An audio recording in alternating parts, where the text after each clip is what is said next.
विकास पर कोटी कोटी टंका खर्च करी अनेक योजना करिसेंते सरकार किंतु एही योजना एबे भी अनेक गाँव में अपहंच एबे भी अनेक गाँव को भल रास्ता नथिबा बेले चुआ पानी लोकंक शोष मेटाउछि। एभली चित्र देखा मिली केन्दुझर जिला हरिचंदनपुर ब्लॉक कांजियापाड़ रे।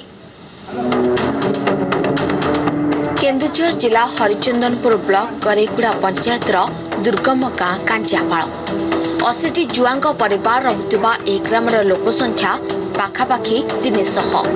हरिचंदनपुर दैत्यारे मुख्य रास्तारू 3 किलोमीटर दूर बण पहाड़ घेरा एही गाँ को आज पर्यंत भल रास्ता खंडिए नाही। आ वर्षा दिने पहाड़िया अंका बंका कच्चा रास्तार अवस्था न कहवा भल।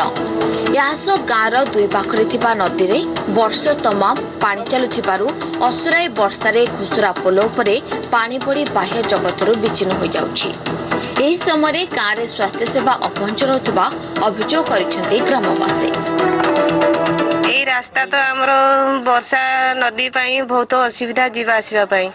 आ जदी वर्षा बेले तो जीवा आसीबा को कादु हबो जे चाली भी हबोनी। आ जर खास हेले नेबा को मेडिकल आ सुविधा बाट भी हबोनी। आ कोन करा जीवो आ जदी पुल होई थांता दिए हमको सुविधा होता जीवा आसीबा पई। आम गाँव रे 3टा साइड गुटे टियल आम तल साइड नदी की पानी पाई जाऊँ सेठी से पानी पी आम छुआंकर जेती देह असुविधा हो। सेपरी गाँवर 3टी साही रे गोटे मात्र नलकूप थिबा बेले खरादिने यह संपूर्ण अचल हो जाए। फल चुआ पानी ही वर्ष तमाम ग्रामवासी शोष मेटाई थाए। फल दूषित पानी व्यवहार करी विभिन्न रोग में आक्रांत होता अभियोग करिसेंते ग्रामवासी। एने बहुबार लोक प्रतिनिधि ठारू आरंभ करी प्रशासन अधिकारी को गुहारि कले मध्य फलस्वरूप सेपटे समस्यार समाधान पाई प्रतिश्रुति देइछंती स्थानीय बीडीओ। छुआ मान को स्कूल जावाक असुविधा होची। देखो हमको 6 किलोमीटर जावाक स्कूल पड़ुची से नदी रही तो से गोटे घोषर पुलिया रही से पुल गोटे किसी निर्माण होता तो किसी वर्षा दिन उपकृत हो पारते।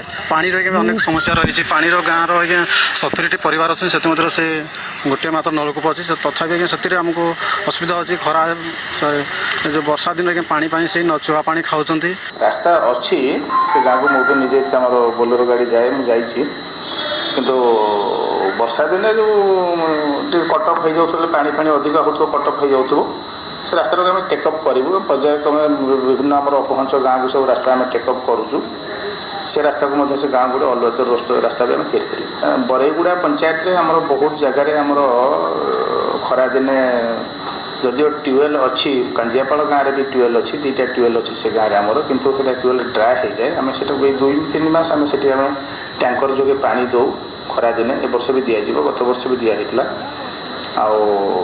से गाँव में ट्यूबवेल अच्छी। तेबे केबे प्रशासन निजर प्रतिश्रुति पालन करुछि और ग्रामवासी दुर्दशा केबे दूर हेउछि ता अपेक्षा। घटगाँव छपेन्द्र जेना रिपोर्ट एमबीसी न्यूज।